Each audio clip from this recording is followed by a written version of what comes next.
Hey friends, good morning. Pastor Ryan here. Happy Thursday. Hope you've had a great week.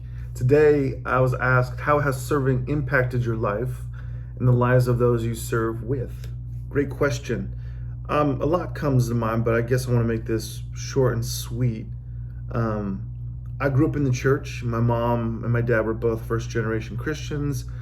I remember some of my earliest memories were in church. I grew up serving, I grew up volunteering. It was just something our family did, and there wasn't necessarily an option to opt out. Which, in hindsight, I'm grateful that my mom impressed on me at a young age the importance of serving, the importance of being involved, no matter what that was. I mean, I remember cleaning toilets. I remember taking out the trash. I remember singing in kids choir. I mean, it was a variety of things as I was growing up. And I remember when I was in my early 20s, I remember I was going through a phase where I wasn't happy with where I was at in terms of serving. Kind of an odd thing to say as a pastor now, but it's the truth. I remember I was working part-time jobs just to make ends meet. I remember being part-time at a church. It was only 10 hours. It's like 15 hours a week, 10 an hour. It was like that for 4 years. And so I was told by people like, hey, you're going to be in ministry. And I was torn. I was like, I don't necessarily want to be in ministry. Like, I've been in church my entire life, and I've served my entire life. So I tried running away, but God has his way of doing things, and just opportunity came after opportunity, and nothing seemed to change. I remember being just kind of felt stuck. I was going above and beyond what I normally was doing out of, just because of how I was raised. But I was becoming bitter, and I was becoming kind of, how would you say it? Bitter. Wasn't happy with where I was going. I was saying, God, I served you for all these years. This is what I get. Very selfish, very childish in many ways. But I remember in 2015, I went to a conference, Passion Conference. If you know what that is, Louis Giglio has hosted Passion conferences since the early 2000s for young adults. It was a dream of mine to always go. And I remember that year in Houston, hearing Christine Kane speak, and she was talking about how our generation, especially myself as a millennial, but I think anyone could relate to this, where a lot of people get frustrated because they feel like they can do more, or that they can serve in a higher capacity or have a title by their name. But she was like, I never envisioned myself speaking in front of tens of thousands of young adults. She says, I never went into ministry with that mindset. And so I thought that was peculiar. And she continued on saying how she was the only one that showed up to spring clean day at her church out in Australia. And now that she was making the point that God has given you opportunities to serve right in front of you. But a lot of people don't step into it. But yet they ask God for more. And God's like, excuse me, I've given you gifts.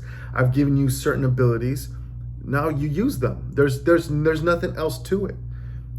It's usually us that makes it complicated.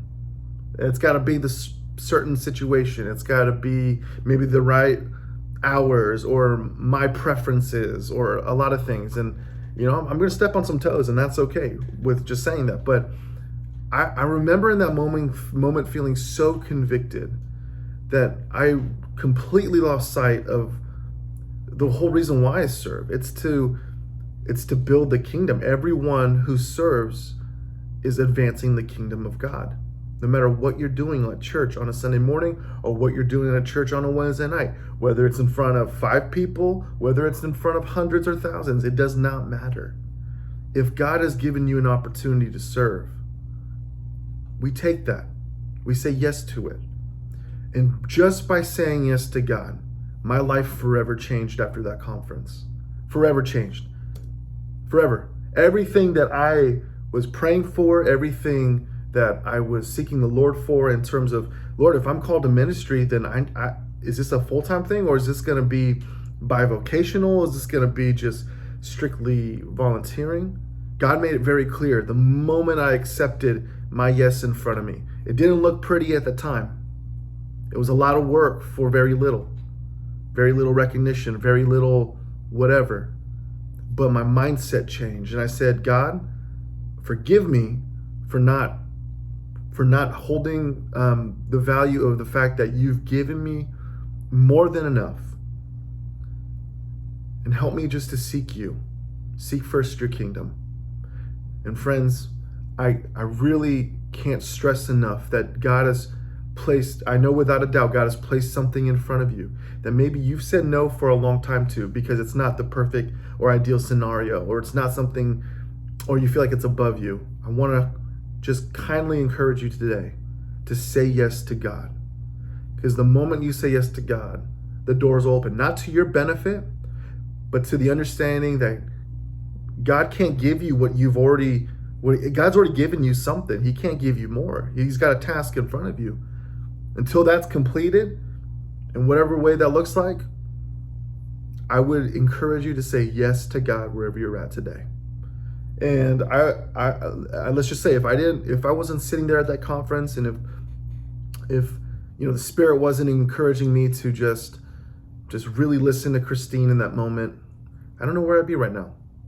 But I knew God was speaking to me in that moment. I really felt like she was calling me out in the midst of tens of thousands of young adults. But I just said yes. That's been my journey with the Lord ever since. No matter what it looks like, no matter what it feels like, if I know God has placed something in front of me, I will say yes to it.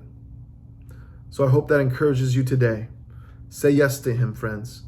Your life will never be the same. God bless.